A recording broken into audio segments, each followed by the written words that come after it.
My name is Richard Regal. I'm the Chief Commercial Officer for Europe, Middle East and Africa of Verisk Specialty Business Solutions, and I'm responsible for the overall commercial strategy of our organisation.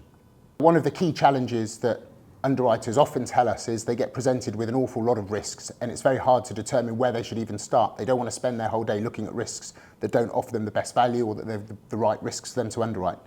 So one of the key benefits of augmented underwriting is allowing them to assess risk, to get a normalised view of a portfolio, and then to determine what they actually want to look at and go into more detail. And augmented underwriting can stop at that point, but it also can go an awful lot further with allowing an underwriter to get a lot more insight onto the book that's been presented with them. So augmented underwriting is made up of a number of products that existed within our portfolio, plus some new technology that we've built, coupled with data that lives within the wider Verisk group. So if you're looking at the journey of a risk submission through to an underwriter making a decision, there's a number of steps. Some are the core product, and then there's a number of elective services that underwriters can choose to add in. So for example, if you're presented with a risk, the very first thing we do is take that risk, push it into a new piece of technology we developed called SQL.ai. It augments that to get a normalised view of risk. So if you're presented with a risk and, for example, a schedule of properties, it's run against the various data sets, and it can give attributes for each of those products, so you start to get a normalised view of risk, so you can understand the same factors of each property. Once you've got a normalised view of risk, there's a number of different avenues you can go down. So you can then push it through to cap modelling, so you can run it against your existing portfolio and exposures. You can then take it into one of the other areas of the product, which allows you to rate and price that business. And at the end, the upshot is it gives the underwriter a review. Does that meet our risk appetite? It gives it a score so you can determine, is that the sort of thing that we want to look at? It can go as far as actually going to the point at which binding that risk. We're not sure how well the market will go that far, but it has the capability to do that.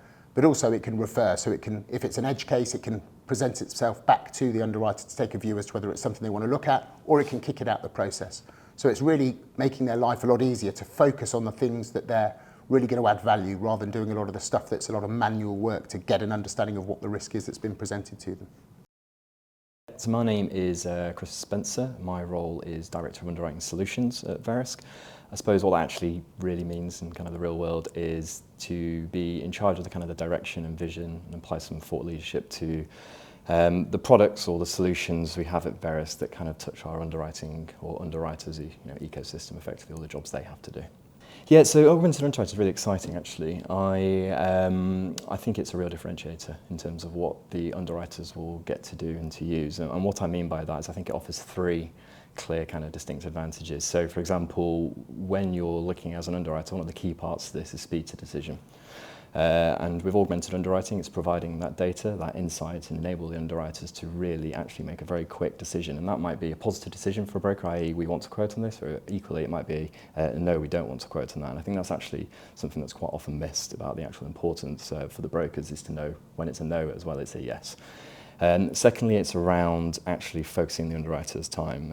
As I mentioned, as somebody who used to be an underwriter, moving over into the tech space, you should be getting an underwriter now to be focusing on to the risks, to the opportunities which really they can apply their expertise, they can apply their knowledge, and they can apply their market awareness, rather than the risks which are kind of straightforward and simple. They should be actually applying them on that. So we're able to use augmented underwriting to triage the risks, to point them in the direction, and to focus the underwriters in the right place. Then that's better for everybody.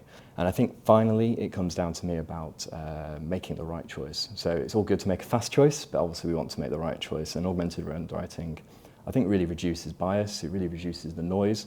So not only is it a case of saying to an underwriter, right, okay, you are going to make a better decision, i.e. you're going to make a decision without that bias, but you're also going to be making it with less variability, so you're going to reduce that noise. And I think if you're a CUO and you're looking at your portfolio, that's exactly what you want your underwriters to be doing. I think the beauty of it is that it is agnostic to it doesn't necessarily suit one particular type of client, whether it be an MGA, whether it even be an underwriter, or even potentially a broker. And the reason being is it's just about providing data.